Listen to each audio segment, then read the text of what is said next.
Milkshake यही नाटी शुणिले समस्त मुहरे हस खेली जाए। मिल्कशेक पीवाकू काहाकू बा भल न लगे, समस्ते मिल्कशेक पीवाकू बहुत खुशी होता। बहुत प्रकार मिल्कशेक तैयारी हुए। आमे आज सहजरे घरे थिबा सामग्री रे प्रस्तुत करिबा ओरियो मिल्कशेक। ओरियो मिल्कशेक करिया पई ए ओरियो बिस्किट गोटे पैकेट नबा। ओरियो मिल्कशेक करिया पई ए ओरियो बिस्किट आमे 6 पीस नबा, ताकू भांगी दबा, भांगी की पकेबा।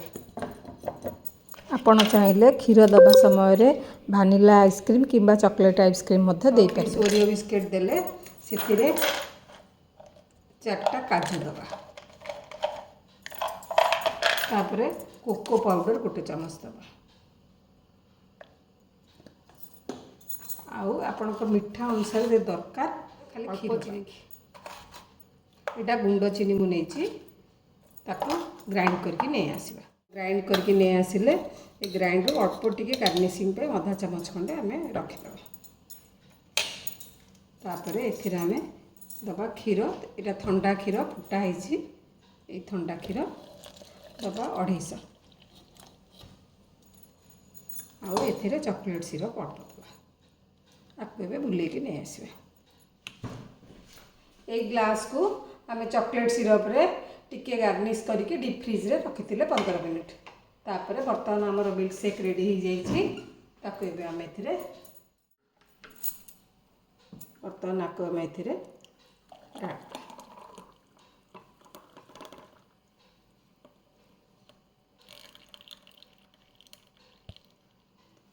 बर्तमान प्रस्तुत हो गला हमर ओरियो मिल्कशेक।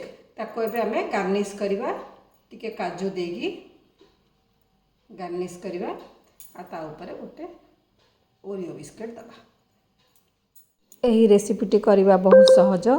ओरियो बिस्किट काजू कोको पाउडर दे ग्राइंड कले, तापरे सेतरे क्षीर आ चॉकलेट सिरप दे ग्राइंड कले प्रस्तुत हो गला। वीडियो भल लागियो बोली आशा। जदि भल लागे तेबे लाइक शेयर करिवे, चैनल रे नुआ थिले सब्सक्राइब करिवे, फेसबुक पेज रे थिले फॉलो करिवे। रहिली, धन्यवाद।